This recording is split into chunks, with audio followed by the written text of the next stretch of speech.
నాన్న మా హీరో.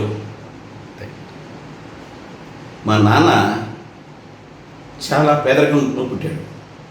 అయినప్పటికీ మేము ఏది కావాలంటే ఇది అప్పు చేసినా మాకు కొనిచ్చేవాడు. ఆయన తినకపోయినా అయ్యా ఇది తిను పెద్దవాడు అవుతారా అని చెప్పినవాడు.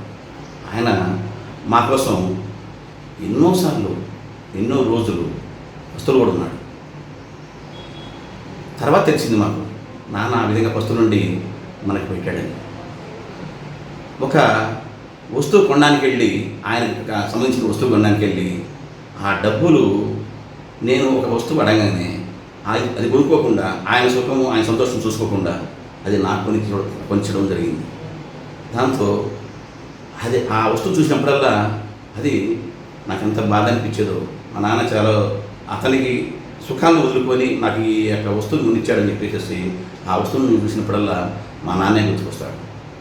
మా నాన్న ఆప్యాయత, అనురాగం, సంస్కారం ఇన్ని నేర్పాడు. ఎంతో ఆప్యాయతగా ఉండేవాడు.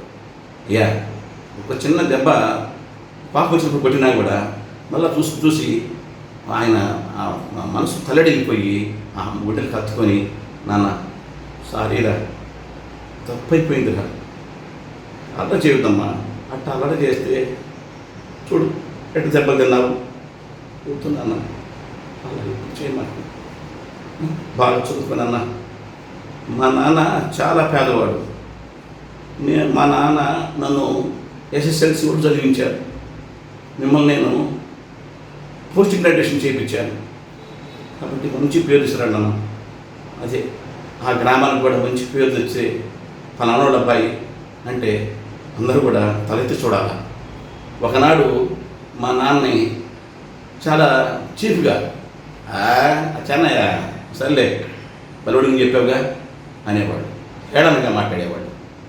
తర్వాత మా నాన్నగారు ఆయనకి కానిస్టేబుల్గా రావడం, తర్వాత ఎస్ఐ కావడం, తర్వాత ఆ గ్రామం మొత్తం కూడా ఆయన్ని ఎస్ఐ గారు చెన్నై ఎస్ఐడే ఆ హేళన చేసిన వాళ్ళే మా నాన్నని పొగుడుతూ ఉంటే మేము పడిన ఆనందం వర్ణాతీతం.